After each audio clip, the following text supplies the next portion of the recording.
लगभग 1 घण्टा जति गाडीमा सुत्यो। कोलपुर चौरासम्ममा आइपुग्दाखेरि यहाँको बाटोको अवस्थाहरू चाहिँ ठिकै रहेछ भनौँ न। प्रहरीहरू राति पनि ड्युटी बस्नु हुँदो रहेछ। सरकारले राम्रो काम गरेको छ। दाउन्नेको जुन जाम छ त्यो जाम चाहिँ अहिले चाहिँ त्यो खुलिसकेको छ भन्न खोजेको मात्रै हो। कोलपुर बस पार्क यो कोलपुरको मेन चोक भनेको नै यही नै है साथीहरू। ल कस्तो दामी छ आमा ल हेर्नुहोस् त बस पार्कको दृश्य। बाँके संयुक्त टिकट बुकिङ काउन्टर भनेर लेखिरहेको छ। बाँके जिल्लाको कोलपुरमा रहेको भाइरल बस पार्क भनेको यही नै हो। यस्तो पुरा मुख नधरेर यस्तो भइरहेछ क्या अहिले। यो चाहिँ ठ्याक्कै धम्बुजी चोक रहेको छ। काठमाडौँ गाईघाट मुर्कुची है मुर्कुची बेल्टार कटारी मिर्चैया।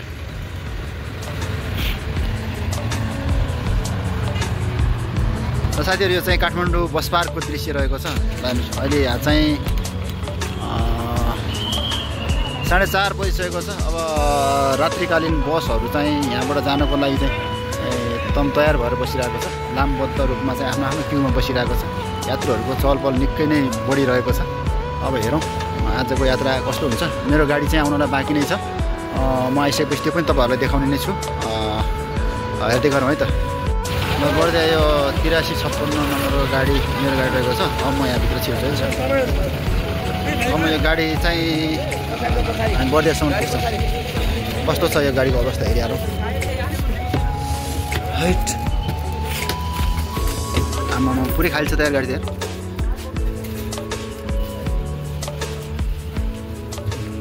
यो चाहिँ सिट रहेछ यहाँनिर।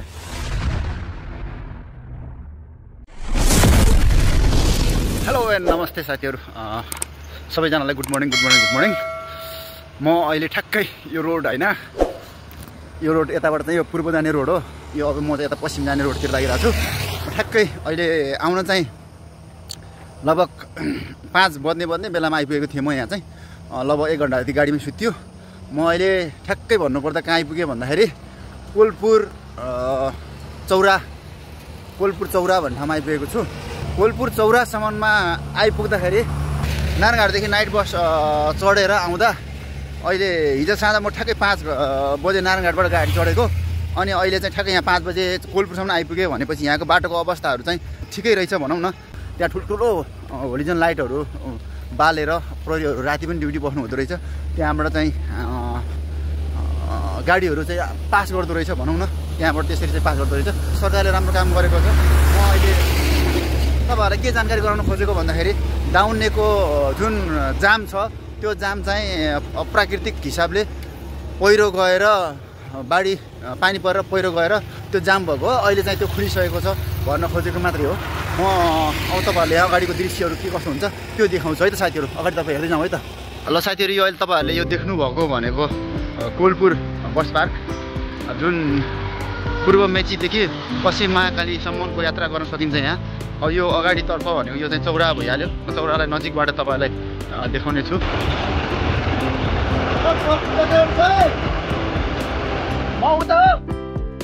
बोलाउँदैछु कि त जाम भनेर त्यो अनि दाहिनातर्फ भनेको उता सिधा चोकतिर गयो भने चाहिँ सुर्खेत चाहिँ साथी हो। ल यो कोलपुरको मेन चोक भनेको नै यही नै है साथीहरू। ल म चाहिँ अब यताबाट टक्क लाएर यो साइडतिर नेपालतिरको यात्रा तय गर्छु। बिहानमा अब म 2-3 किलोमिटर जति हिँड्नु पर्ला अब अहिले। ल साथीहरू कोलपुर चोकको मेन नयाँ बस पार्क भनेको यही नै हो। ल हेर्नु दृश्य कस्तो दामी छ आमा ल हेर्नुहोस् बस पार्कको दृश्य। ल हेर्नुहोस् अहिले ठ्याक्कै कति बजेको छ भन्दाखेरि 6 बजेको छ है साथीहरू।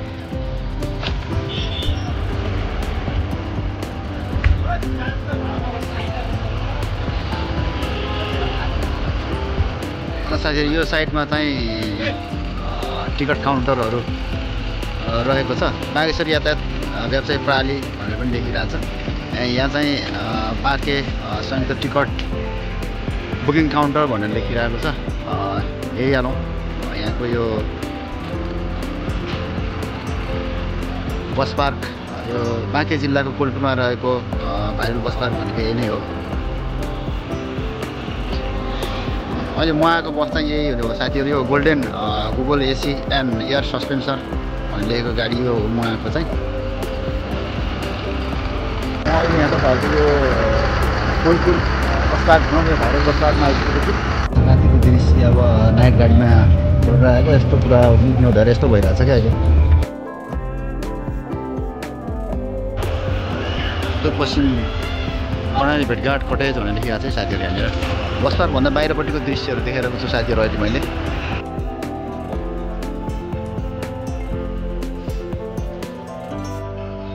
अबको यात्रा भनेको नेपालगञ्जतर्फको यात्रा रहेको छ र साथीहरू अगाडिको दृश्यहरू हेर्दै गर्नु होला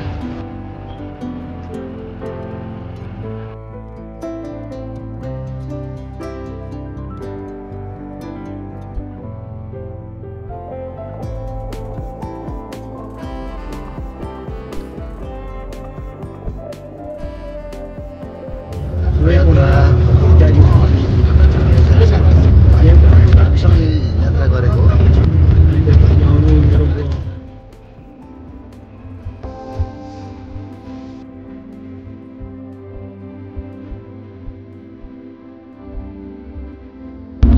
साथीहरू चाहिँ ठ्याक्कै 90 चोक गएको छ 90 सिधै गयो भने रुकुम यात्रा जान्छ होइन